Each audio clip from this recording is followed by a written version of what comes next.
Hello વિદ્યાર્થી મિત્રો, આપણે ઉષ્માગતિશાસ્ત્ર એટલે કે થર્મોડાયનેમિક્સ ની અંદર લાસ્ટ લેક્ચર ની અંદર ઉષ્મા ક્ષમતા, વિશિષ્ટ ગુણધર્મો, માત્રાત્મક ગુણધર્મો એ બધા પોઈન્ટ ને જે ડિસ્કશન કરી કે Cp અને C વચ્ચેનો સંબંધ પણ આપણે તારવી દીધો.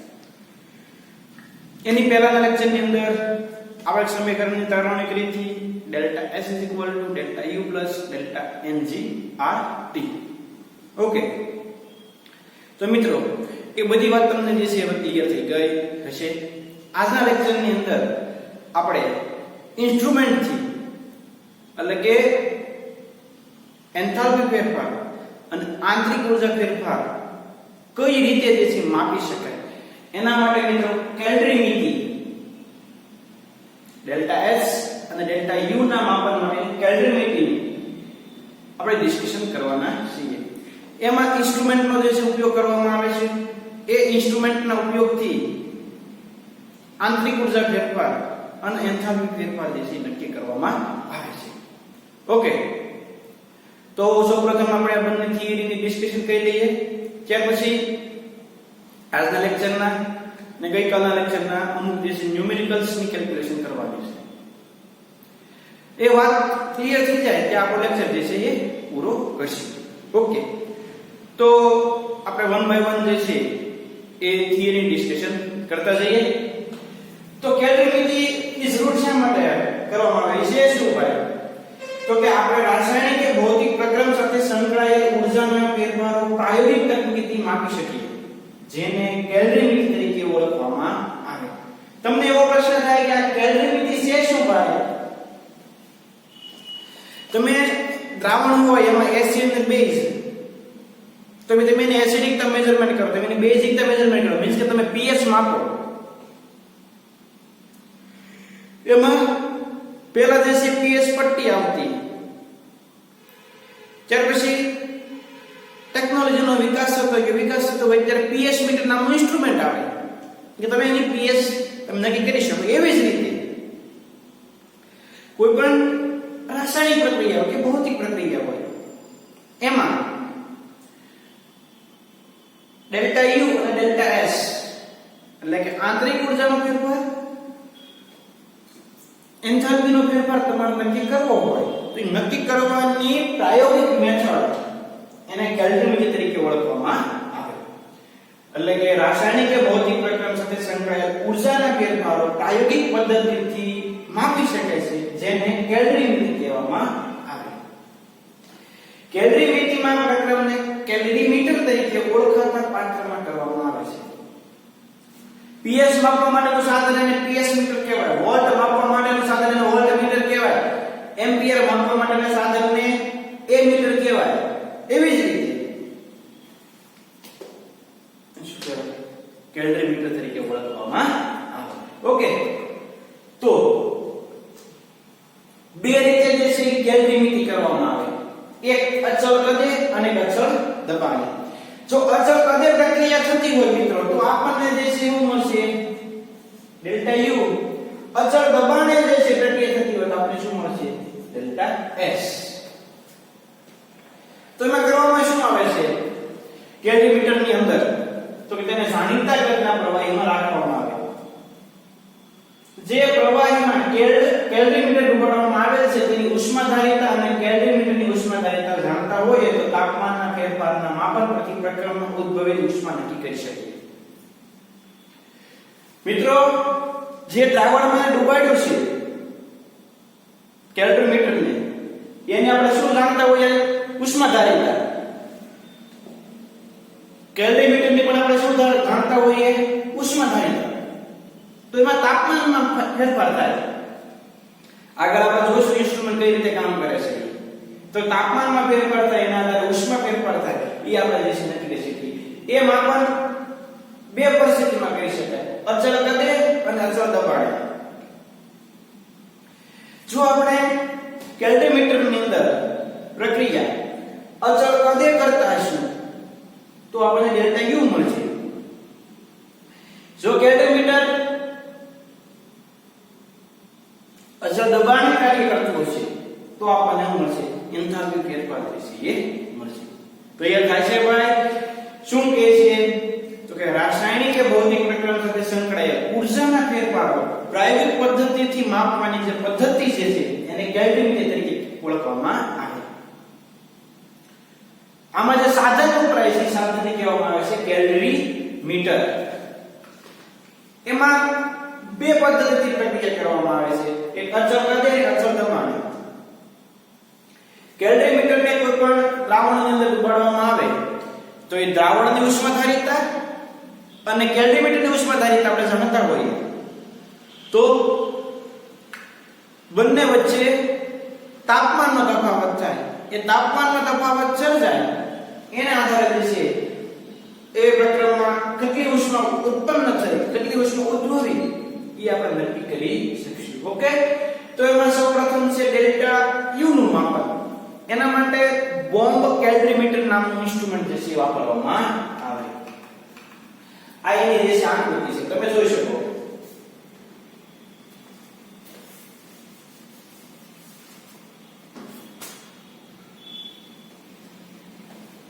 એમાં આજે તમે બ્લેક કલરનો પાર્ટ જે દેખાય છે આ બોક્સ એને બોમ્બ તરીકે ઓળખવામાં આવે. એના ફરતે જે છે પાણી રાખેલું હોય. આ થર્મોમીટર ગોઠવેલું છે. આ જ્વલન છેડા છે. અહીંયાથી ઓક્સિજન દાખલ કરવામાં આવે. આ પાણી ફેરવવા માટેનું સ્ટરર છે. જો થિયરી નું કે આકૃતિનું એટલું બધું ઇમ્પોર્ટન્સ નથી. આપણે ખબર છે કે આપણે આ ચેપ્ટર 11th માં છે એટલે આપણે મહત્તમ જે નીટ શેડ્યુલ માટે તૈયારી કરતા હોઈએ. પણ તમારા મગજની અંદર આકૃતિ સેટ થઈ ગયેલી હોય તો તમને મજા આવે સમજવામાં. આ બોમ્બ જે છે એને પાણીની અંદર જે રાખેલો હોય. તમારે જેનો આંતરિક ઊર્જા ફેરફાર મેઝરમેન્ટ કરવો છે એને અહીંયા લેવામાં આવે છે અને ઓક્સિજનને આજે એમાં દહન કરવામાં આવે છે. આ પાર્ટ જે છે બ્લેક કલરની અંદરનો ભાગ એને બોમ્બ તરીકે ઓળખવામાં આવે. જેની આંતરિક ઊર્જા માપેલી છે અહીંયા લેવામાં આવે. અહીંયા ઊંચા દબાણથી ઓક્સિજનને દાખલ કરવામાં આવે. ફરતું જે છે પાણી હોય જળ ઉષ્મક કહેવાય, વોટર બાથ. જો કોઈ વસ્તુ પાણીમાં રહેતી હોય તેનો વોટર બાથ કહેવાય. જો તમે રેતીમાં રાખીને ગરમ કરતા તો સેન્ડ બાથ કહેવાય. તો મિત્રો આ વોટર બાથની તારીખ પ્રક્રિયા થાય. તમે આકૃતિ દેશ તમારા માઇન્ડમાં સેટ કરી દો. ક્લિયર? આ ઇન્સ્ટ્રુમેન્ટને ઓળખ કહેવામાં આવે છે બોમ્બ કેલરીમીટર. થાય છે સેટ? હવે આપણે થિયરીમાં જઈએ. તો રાસાયણિક પ્રક્રિયા અચળ કદે કરવામાં આવે છે. રાસાયણિક પ્રક્રિયા માટે અચળ કદે શોષાયેલી ઉષ્માને બોમ્બ કેલરીમીટરમાં નક્કી કરવામાં આવે છે. કયું સાધન છે ભાઈ? ડેલ્ટા યુ ના મેઝરમેન્ટ માટેનું ઇન્સ્ટ્રુમેન્ટ છે. નામ શું છે ભાઈ? તો કે બોમ્બ કેલરીમીટર. અહીંયા સ્ટીલનું એક પાર્ટ એને બોમ્બ તરીકે ઓળખવામાં આવે. હમણાં દિવાળી ગઈ છે કે સુતળીયો બોમ્બ ની પાછો સ્ટીલનું પાત્ર છે તો બોમ્બ તરીકે ઓળખવામાં આવે. કે તમારા માઇન્ડની અંદર એ જ વસ્તુ હોય છે કે બોમ્બ એટલે કે સુતળીયો બોમ્બ ને એટલે ભાઈ ઇન્સ્ટ્રુમેન્ટના એક પાર્ટ છે એનું નામ આપેલું છે બોમ્બ. ઈ શેનું હોય છે? સ્ટીલનું બનેલું હોય છે. કાળા કલરની પટ્ટી જે હતી ને દેખાડતો થોડી ઈ સ્ટીલની બનેલી હોય. એને વોટર બાથની અંદર રાખવામાં આવે છે એટલે જળ ઉષ્મકમાં રાખવામાં આવે. એમાં એવી રીતે મૂકવામાં આવે છે કે પર્યાવરણમાં કોઈ ઉષ્મા જાય નહીં, પર્યાવરણમાંથી ઉષ્મા આવે નહીં. આખી ગોઠવણી જેવી કરેલી હોય કે પર્યાવરણ સાથે ઉષ્મા ફેરફાર કરી શકે નહીં. એટલે કે પર્યાવરણમાં કોઈ ઉષ્માનો વ્યય થતો નથી. દહનશીલ પદાર્થનું શુદ્ધ ડાયોક્સિજન પૂરો પાડીને સ્ટીલ બોમ્બમાં દહન કરવામાં આવે છે. એક ઝડપથી જે છે ઓક્સિજન દાખલ કરવામાં આવે છે. અહીંયા ઓક્સિજન આપવામાં આવે, અહીંયા એ નમૂનાનું દહન કરવામાં આવે છે. હવે દહન થાય એટલે શું થાય ભાઈ?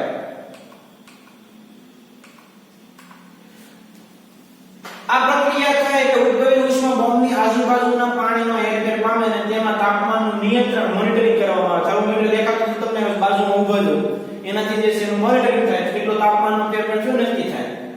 બોમ્બ કેલરીમીટર સીલ કરેલું હોય છે તેથી તેનું કદ બદલાતું નથી, તેથી ઉષ્માનો ફેરફાર અચળ કદે સંકળાયેલો છે.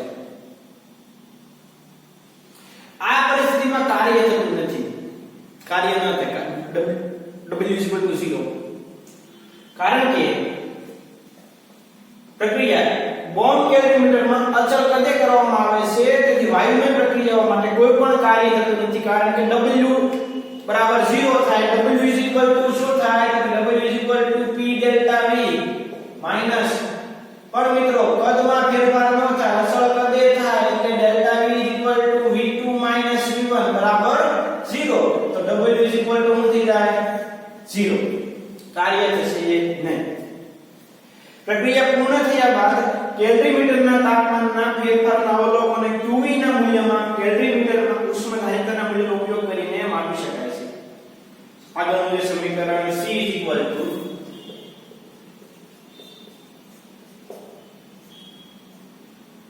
સમીકરણનો ઉપયોગ કરવાનો અને આપણે જે છે અચળ કદે કેટલો ઉષ્મા ફેરફાર છે એ આપણે નક્કી કરી શકીએ.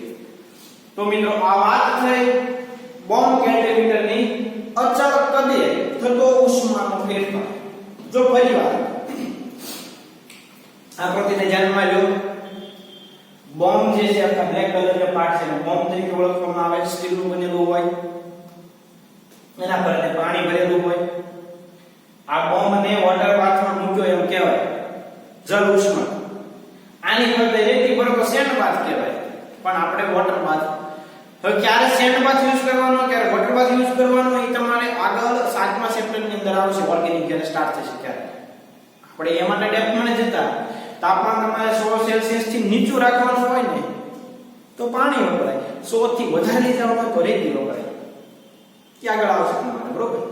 એ મુજબ આવી અહીંયા ઓક્સિજન પૂરું પાડવામાં આવે છે, સેમ્પલનું દહન થાય, ઉષ્મા ઉત્પન્ન થાય, એ ઉષ્મા પાણી મેળવે, એના કારણે અહીંયા ફેરફાર થાય, અહીંયા ફેરફાર થાય તો આ સૂત્રનો ઉપયોગ તમે કરી શકો અને Q જે છે તમે માપી શકો. કારણ કે આપણે અગાઉ કીધું છે કે જેનું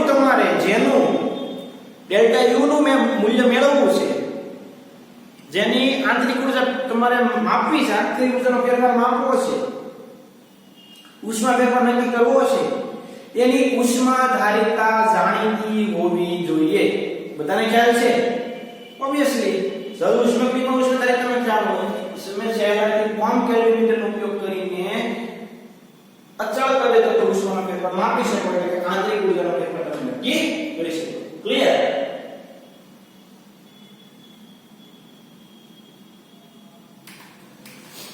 હવે આગળ છે ડેલ્ટા H, એટલે કે એન્થાલ્પી ફેરફાર. આ પ્રક્રિયા કઈ રીતે થતી છે ભાઈ? તો કે અચળ દબાણ.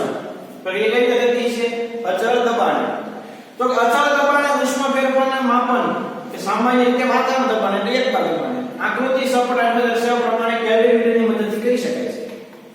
આ આકૃતિ છે,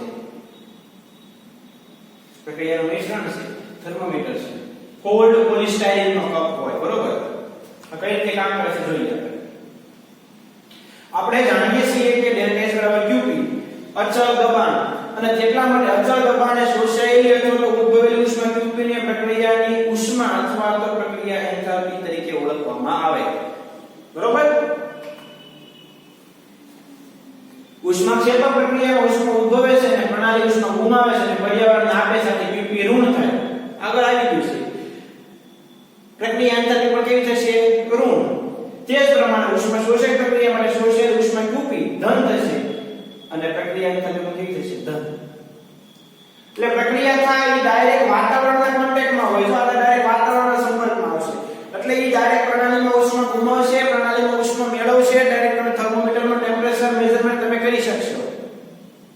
આ સૌ સિમ્પલ મેથડ છે, બહુ ડિફિકલ્ટ નથી, પણ તમે સહેલાઈથી આંતરિક ઊર્જા ફેરફાર અને એન્થાલ્પી ફેરફાર કેલરીમીટર નામના સાધન વડે જે કરી શકશો. મિત્રો ખાસ જે છે કે માઇન્ડની ઉતારશો, ડેલ્ટા H ધન મળે અને ડેલ્ટા S જે છે ઋણ મળે. ક્યારે ધન મળે, ક્યારે ઋણ મળે? તો કે જો ઉષ્મા શોષક પ્રક્રિયા હોય તો ધન મળશે, ઉષ્મા ક્ષેપકની પ્રક્રિયા હોય તો ઋણ મળશે. શોષક એટલે શોષણ કરે છે એટલે ધન, ક્ષેપક એટલે મુક્ત કરે છે એટલે ઋણ. આ આખી પ્રક્રિયા જે છે એ અચળ કદે થાય છે. અચળ કદે થતો ઉષ્માનો ફેરફાર એટલે કે ડેલ્ટા S q_T. આ રીતે આપણે એન્થાલ્પી ફેરફાર પણ જે છે એ નક્કી કરી શકીએ. ક્લિયર?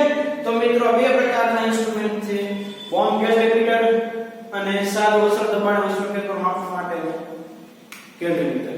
ક્લિયર? તો આ રીતે જે છે આપણે કોઈ પણ રાસાયણિક પ્રક્રિયા હોય તેની અંદર એન્થાલ્પી ફેરફાર અને આંતરિક ઊર્જાના ફેરફારનું જે છે એ માપન કરી શકીએ. Clear?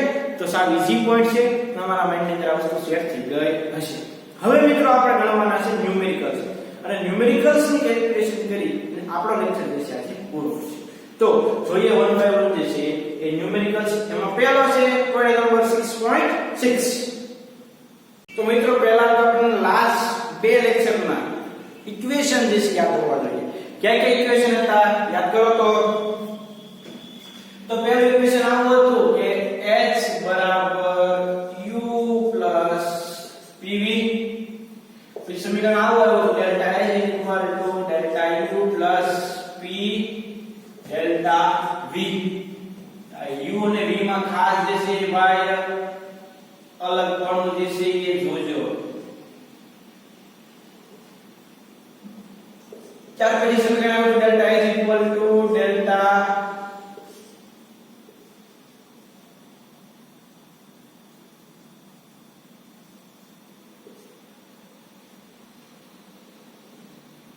delta U plus delta NC RT.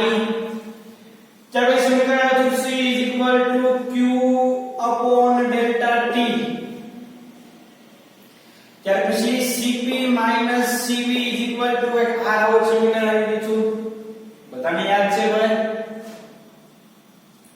તો આ સમીકરણનો આપણે ઉપયોગ કરવાનો છે અને આપણે ન્યુમેરિકલ્સની કેલ્ક્યુલેશન કરવાની છે. વિશિષ્ટ ઉષ્મા ક્ષમતા અને મોલર ઉષ્મા ક્ષમતા હોય તો આપણે લખી નાખીએ C upon delta T into dcm, એટલે કે Q is equal to C m delta T. બરોબર?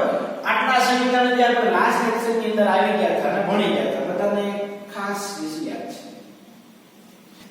તો આપણે જોઈ લઈએ 1 ગ્રામ ગ્રેફાઇટ નું 298 કેલ્વિન તાપમાન 1 વાતાવરણ દબાણ નીચેની પ્રક્રિયા પ્રમાણે બોમ્બ કેલ્વિમીટરમાં વધુ પ્રમાણમાં ઓક્સિજનની હાજરીમાં બાળવામાં આવે છે. એટલે ઓક્સિજનની હાજરીમાં દહન થાય છે એટલે પ્રક્રિયા થાય. બરોબર? પ્રક્રિયા દરમિયાન તાપમાન 298 કેલ્વિન થી 299 કેલ્વિન થાય એટલે ડેલ્ટા T બરાબર શું થાય ભાઈ? તો કે 299 માઈનસ 298 બરાબર 1 કેલ્વિન. ખાસ જોજો ડેલ્ટા T મેળવવા. બોમ્બ કેલ્વિમીટરની ઉષ્માધારિતા આપણને આપી દીધેલી છે. ઉષ્માધારિતા એટલે C કેટલા આપી છે આપણને? તો કે 20.7 કિલોજૂલ. તો 298 કેલ્વિન તાપમાને 1 એટમોસ્ફિયરિક દબાણે ઉપરની પ્રક્રિયાની એન્થાલ્પી કેટલી થશે? મિત્રો એન્થાલ્પી કીધી છે તો તમારા મગજની અંદર આવી ગયું કે અચળ દબાણે પ્રક્રિયા થશે. અચળ દબાણે પ્રક્રિયા થશે અને ડેલ્ટા S આપણે જે છે નક્કી કરવાનો છે. તો પહેલા તો આ બે કિંમત ઉપરથી આપણને શું મળશે? Q મળે કે ન મળે? મળે તેને C બરાબર QP upon delta T. તો મિત્રો C કેટલો છે? તો કે 20.7 બરાબર QP ડેલ્ટા T કેટલો છે? 1. તો QP બરાબર શું થઈ ગયું? 20.7 કિલોજૂલ. પણ મિત્રો આ કેટલા માટે છે? તો કે આ પર ગ્રામ છે, એટલે કે આ 1 ગ્રામ માટે છે. આપણે 1 મોલ માટે જોતું હોય તો 1 મોલ માટે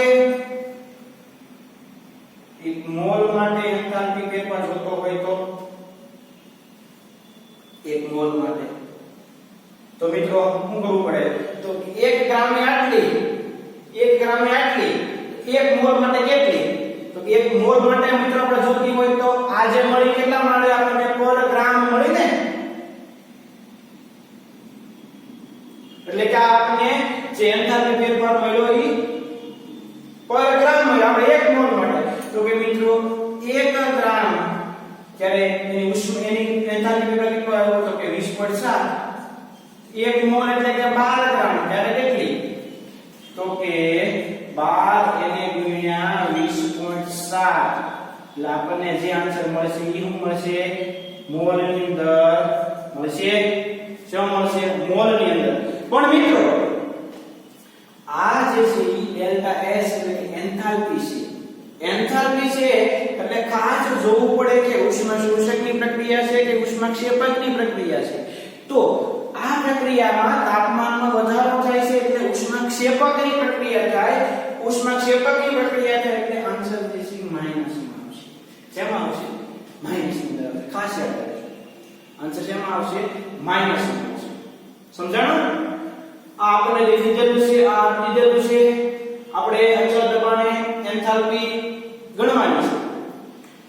પણ આ જે છે પર ગ્રામ મળશે કારણ કે 1 ગ્રામ નો પ્રદહન કરીએ છીએ ત્યારે એટલી મળે ઉષ્ણતા. તો 1 મોલ માટે કેટલી 1 મોલ માટે આ રીતે આપણે નક્કી કરી શકીએ. ક્લિયર? તો આ રીતે આ ન્યુમેરિકલ્સની કેલ્ક્યુલેશન થશે. ઓકે. આ માઈનસ શું કામ કર્યું ભાઈ? ઋણ સંખ્યા શું કામ લીધી? તો કે આ પ્રક્રિયા એ ઉષ્માક્ષેપકની પ્રક્રિયા છે એટલા માટે ઋણ નિશાની મેં આન્સરની અંદર મૂકી. બરોબર? જોઈએ હવે આપણે આગળનું ન્યુમેરિકલ્સ. મટીરીયલ ની અંદર 47 માં નંબરનો છે ભાઈ કે 300 કેલ્વિન તાપમાને નીચે આપેલી પ્રક્રિયા માટે આંતરિક ઊર્જાનો ફેરફાર. આંતરિક ઊર્જાનો ફેરફાર એટલે ડેલ્ટા U કેટલો આવ્યો છે ભાઈ -908 કિલો જૂલ પર મોલ. અહીંયા જો કઈ ખાસ યાદ રાખજો કિલો જૂલ પર મોલ ઇન્વર્સ આવશે અને અહીંયા કિલો જૂલ ગ્રામ ઇન્વર્સ. આ ગ્રામ માં છે આ મોલ માં છે. બરોબર? મોલ માં ફેરવવા માટે બારબર લખાઈ દે. આ આપણને દીધો છે 8.3 એટલે 8.314 એને ગુણ્યા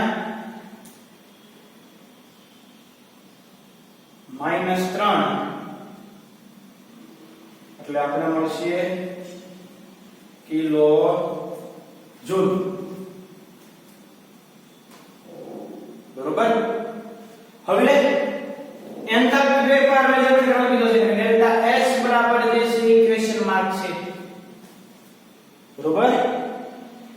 તો મિત્રો સમીકરણ ક્યુ યુઝ કરવાનું થશે આ થશે ડેલ્ટા S બરાબર delta U delta NCRT obviously 100%. તો આપણે મિત્રો ડેલ્ટા NG ગણવો પડે. ડેલ્ટા NG એટલે કે NP NR થાય. હોશિયારી કે બધાને ખ્યાલ છે ડેલ્ટા NG નિપજોના વાયુ ઘટકોના મોલ માઈનસ પ્રક્રિયકોના વાયુ ઘટકોના મોલ. આ લિક્વિડ છે તાર નહીં ગણાય. તો અહીંયા આ ગેસ અને ગેસ તો કે નિપજમાં 4 મોલ માઈનસ 4 + 5 એટલે -5 મોલ મેળા ડેલ્ટા NG. હવે સૂત્રમાં કિંમત મૂકવાની છે ડેલ્ટા H બરાબર ડેલ્ટા U કેટલા છે ભાઈ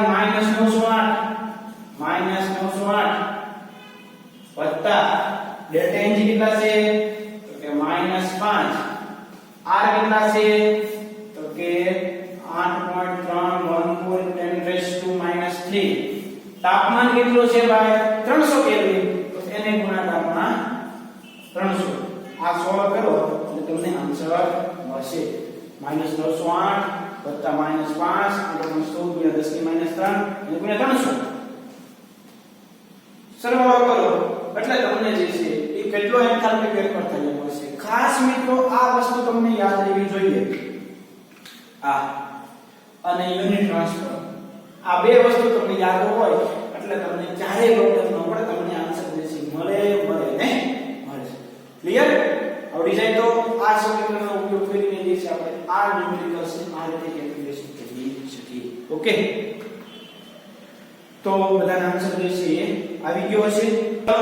50 નંબરનો ન્યુમેરિકલ છે અચળ કદે પ્રવાહી બેન્ઝીનના દહન સાથે સંકળાયેલી ઉષ્મા આટલી છે. સંકળાયેલ ઉષ્મા લીધી છે, ઉષ્મા કીધી છે એટલે ડેલ્ટા યુ થશે -3268 કિલો જૂલ મોલ ઇન્વર્સ. તાપમાન દીધું છે કેટલું છે ભાઈ? તો કે 300 કેલ્વિન. તો આ પ્રક્રિયામાં થતા એન્થાલ્પીના ફેરફારની ગણતરી કરો. એન્થાલ્પી ફેરફાર એટલે કે ડેલ્ટા એસ. તો ડેલ્ટા એસ જે છે આપણે ગણવાનો છે. આર આપણને આપી દીધેલો છે, આ કિલો જૂલમાં છે એટલે આર બરાબર શું થશે?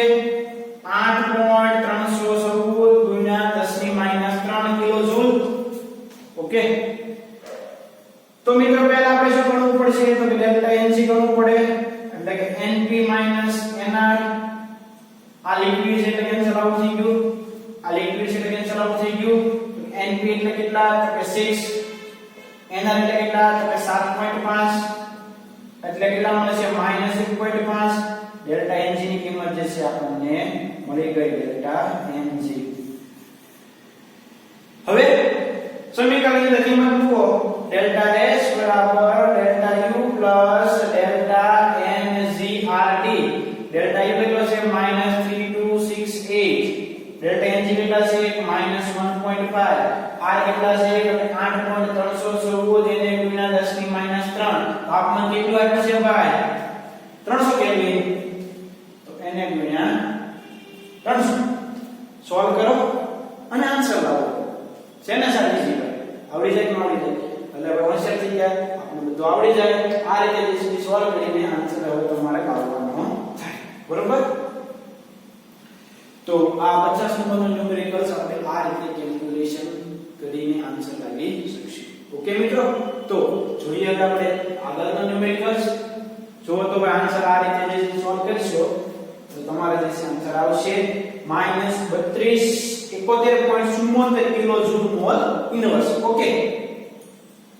તો આ રીતે તમારે મિત્રો ન્યુમેરિકલ્સ માં આન્સર લાવવાનો થશે. ઝડપથી જે છે એ કેલ્ક્યુલેશન કરતા જજો અને તમને જે છે એ પ્રોબ્લેમ પડે. ઓકે? આવડી જાય ભાઈ? તો હવે આગળ આવી ગયો 52 નંબરનો ન્યુમેરિકલ્સ. 25 સેલ્સિયસ તાપમાને રાખેલા એટલે T1 આપ્યું છે 25 સેલ્સિયસ તાપમાન, 2500 ml કદ ધરાવતું પાણી છે. એને ઉકળે ત્યાં સુધી, તો જે આંદોલન કર્યું છે અગત્યના શબ્દો છે, ઉકળે ત્યાં સુધી એને ગરમ કરવામાં આવે છે. ત્યારે આપણને વિશિષ્ટ ઉષ્મા ક્ષમતા, જો વિશિષ્ટ ઉષ્મા ક્ષમતા આપી દીધેલી છે, વિશિષ્ટ ઉષ્મા ક્ષમતા આપી દીધેલી હોય તો આપણે પાણીએ મેળવેલી ઉષ્મા એટલે કે Q ની ગણતરી કરવાની છે. બરોબર? તો પહેલા તો મિત્રો T કેટલો મળશે આપણને? ડેલ્ટા T તો કે 100 પછી 75 સેલ્સિયસ છે પણ કેલ્વિન માં 75 કેલ્વિન જ આવે એટલે 373 - 298 એટલે 75 જ આવશે. ત્યાં તાપમાનનો ફેરફાર કેટલો થયો? તો કે 75 કેલ્વિન. હવે વિશિષ્ટ ઉષ્મા ક્ષમતા આપી છે. લોકા ખાસ યાદ રાખજો, વિશિષ્ટ ઉષ્મા ક્ષમતા બરાબર Q upon ડેલ્ટા T. એને ગુણ્યા આપણે વજન જે છે એ ગ્રામમાં લેવું પડે. લેવું પડે ને? યસ. મોલર ઉષ્મા ક્ષમતા તો મોલ લેવા પડે.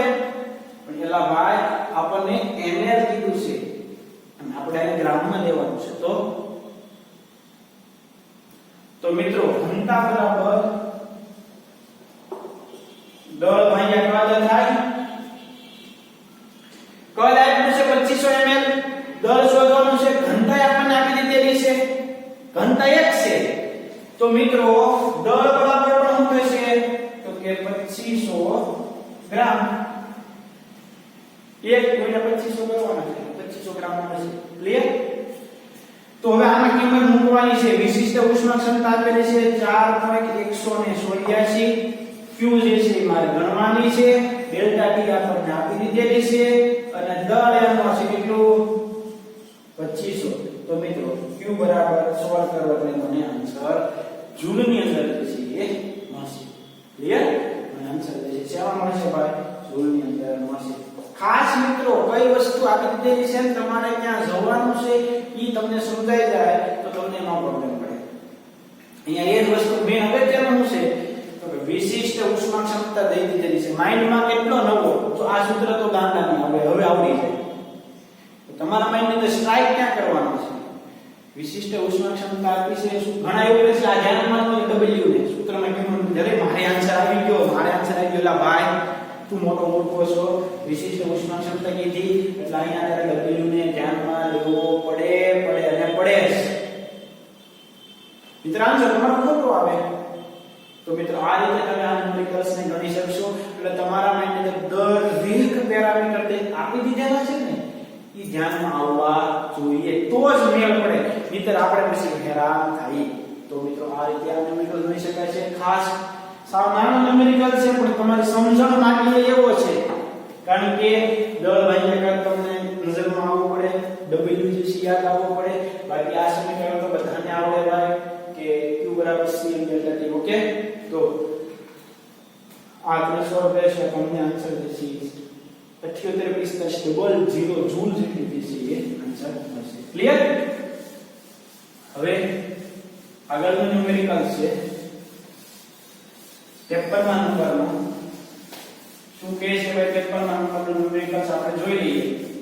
જો ખાસ ન્યુમેરિકલ સમજવા જેવો છે, ખાસ અગત્યનો છે. તમે આમાં શોર્ટકટ અપનાવવા જશો એટલે પ્રોબ્લેમ થઈ શકે, આન્સર ન મળી શકે. જોજો અહીંયા જે રીતે હું ગણાવું છું એ રીતે ન્યુમેરિકલ્સ ગણજો, તમને મજા આવશે. 1.56 ગ્રામ બેન્ઝીનનું દહન થઈ પ્રવાહી પાણી અને કાર્બન ડાયોક્સાઇડ મળે છે. એટલે બેન્ઝીન કેટલો છે? તો 1.56 ગ્રામ દહન થાય એટલે કાર્બન ડાયોક્સાઇડ અને પાણી બને. ત્યારે ઉત્પન્ન થતી એન્થાલ્પી જે છે, કારણ કે એ પ્રક્રિયા અચળ દબાણે થાય છે એટલે આપણને એન્થાલ્પી જે છે મળે છે ΔS બરાબર 65.356 કિલોજૂલ. બરોબર? આ પ્રક્રિયા થાય છે 298 કેલ્વિન તાપમાને.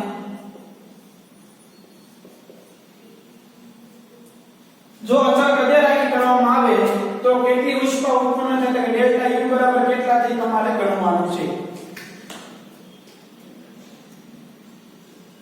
એટલું ક્લિયર થઈ ગયું? આ વસ્તુ મને આવી દીધેલી છે, ΔU મારે ગણવાનું છે. ΔU અને ΔU વચ્ચે સંબંધ છે, સમીકરણ આ છે ΔS બરાબર ΔU ΔNGRT. એટલે લાસ્ટમાં આપણે આ એક સમીકરણ વાપરશું ΔS બરાબર ΔU ΔNGRT. હવે ઘણા મિત્રો જે છે ને એવું કહે છે અરે સાહેબ આ ઈઝી છે, કાઈ નથી કરવાનું, ΔS ની કિંમત છે અહીંયા મૂકી દો, ΔN ની કિંમત મળી જાય, R મારી પાસે છે અને T છે. પણ મિત્રો યાદ રાખજો આ ΔS ની જે કિંમત છે ને એ કેટલા મોલ માટે છે? તો કે બેન્ઝીનના મોલ બરાબર 1.56 ભાગ્યા 78 કરો ને ત્યારે મને 0.02 મોલ મળે. આટલા મોલ દહન જ્યારે થાય ને ત્યારે મને આટલી ઉષ્મા મળે છે. અહીંયા R જે છે ને આ 1 મોલ માટે કિંમત આપી દીધી છે. શેના માટે હોય? 1 મોલ માટે હોય. અહીંયા આ જે એન્થાલ્પી આપી છે કેટલા મોલ માટે આપી છે? 0.02 મોલ માટે. અહીંયા R ની કિંમત 1 મોલ માટે હોય, અહીંયા S ની કિંમત 0.02 મોલ માટે હોય, તો મને ΔU ની કિંમત આટલા મોલ માટે મળી શકે. તો મિત્રો આ જે છે ને એન્થાલ્પીને 1 મોલ માટે ગણવી પડે. તો કે 0.02 મોલ બેન્ઝીનનું દહન થાય ત્યારે મને 65.356 કિલો જૂલ જેટલી એન્થાલ્પી જે છે એ મળે, મીન્સ કે QP મને મળે. તો 1 મોલ બેન્ઝીનના દહનથી મને કેટલી મળે? તો કે 65.314 એને ભાગ્યા 0.02 કિલો જૂલ પર મોલ. સમજાણું? હવે આ 1 મોલ બેન્ઝીનના દહનથી મળે 1 મોલ C6H6 નું દહન થાય ત્યારે મને મળતો ΔS. હવે આ સૂત્રમાં કિંમત મૂકો તો ΔS 1 મોલ માટે છે, R 1 મોલ માટે છે અને ΔU 1 મોલ માટે મળશે એટલું પાક્કું છું તો કે સૂત્રમાં કિંમત મૂકો તો 1 મોલ માટે કેટલું છે ડેલ્ટા S તો કે 65.354 0.02 બરાબર ડેલ્ટા U ડેલ્ટા Ng કેટલા ચાલે તો હોશિયાર થઈ ગયા ઘણી વાર ગયું આ લિક્વિડ ગયા 6 માંથી 7.5 જાય એટલે કે -1.8 નો સમજાય તો લખી દો ડેલ્ટા Ng બરાબર 6 7.5 1.5 ક્લિયર મૂકી દીધો હવે R મારી પાસે છે 8.314 એને ગુણ્યા 10 ની -3 T મારી પાસે છે 298 કેલ્વિન T કેટલો છે મારી પાસે 298 કેલ્વિન તો હવે મને ડેલ્ટા U મળી જાય ડેલ્ટા U બરાબર 65.354 એને ભાગ્યા 0.02 માઈનસ માઈનસ પ્લસ 1.5 8.314 એને ગુણ્યા 10 ની -3 બરોબર એને ગુણ્યા 298 પણ આ ડેલ્ટા U મને કેટલા માટે મળે 1 મોલ માટે એટલે કે કિલો જૂલ પર મોલ માટે મને મળશે મારે કેટલા માટે જોવે છે તો હું કરું તો 1 મોલ માટે આટલી તો 0.02 મોલ માટે કેટલી 1 મોલ માટે આટલી તો 0.02 મોલ માટે કેટલી તો કે મિત્રો ડેલ્ટા U બરાબર 65354 0.02 વત્તા 1.5 ગુણ્યા 8.314 ગુણ્યા 10 ની -3 ગુણ્યા 298 એને ગુણ્યા 0.02 આ આખું સોલ્વ કરશો ને તો એ મને ડેલ્ટા U ની કિંમત મળી જશે સમજાણું આ મને પર મોલ મળી છે મારે 0.02 મોલ માટે જોઈએ તો 1 મોલ માટે આટલી 0.02 માટે કેટલી ગુણાકાર કરવાનું થાય તો આન્સર મળે ક્લિયર એટલે તમને એમ થાય કે સેમ આમાં ડાયરેક્ટ કિંમત ન મૂકી એલા ભાઈ ન મૂકીએ કારણ કે R ની કિંમત પર મોલ હોય 1 મોલ માટે હોય અહીંયા 0.02 મોલ માટે છે તો એને પહેલા 1 મોલ માટે મેળવો પછી સૂત્રમાં કિંમત મૂકો એ 1 મોલ માટે મળશે પણ આપણે 0.02 મોલ માટે જોઈએ છે કે મલ્ટીપ્લાય કરવાનો આન્સર લાવો ઓકે સમજાઈ જાય ભાઈ તો આ રીતે પેપરમાં નંબરનો ન્યુમેરિકલ્સ આપણે સોલ્વ કરી શકીએ છે ઈઝી અને ખાસ મહેનત માંગી લે એવો સમજણ માંગી લે એવો ન્યુમેરિકલ્સ છે ભાઈ એટલે મૂંઝવણ વગર જે છે કેલ્ક્યુલેટ કરી નાખવાનું આ જે મેં સ્ટેપ મૂકી દીધા છે હવે તમારે કેલ્ક્યુલેશન કરીને આન્સર લાવવાનો રહેશે બરોબર કરી નાખવાનું શાંતિથી જોઈને સમજી લેવાનું આજે આપણે અહીંયા સુધી રાખીએ છીએ દરેક MCQ દરેક ન્યુમેરિકલ્સ ખૂબ શાંતિથી સારી રીતે તૈયાર કરજો ક્લિયર કરજો દરેક પોઈન્ટને સારાંશ રીતે સમજજો એક પોઈન્ટ આપણને ન સમજાયું ન હોવું જોઈએ દરેક પોઈન્ટ જે છે ક્લિયર કરી લો તો હવે આપણે નેક્સ્ટ લેક્ચરમાં 6.4 નંબરના ટોપિકથી આગળનું ડિસ્કશન શરૂ કરીશું ખાસ અગત્યનો પોઈન્ટ ઇન્ટરેસ્ટિંગ અને ન્યુમેરિકલ્સ બેઝ હવે જે છે સ્ટાર્ટ થાય છે તો મિત્રો આપણે નેક્સ્ટ લેક્ચરમાં આ પોઈન્ટથી આગળનું ડિસ્કશન શરૂ કરીશું આજે અહીંયા સુધી રાખીએ ઓકે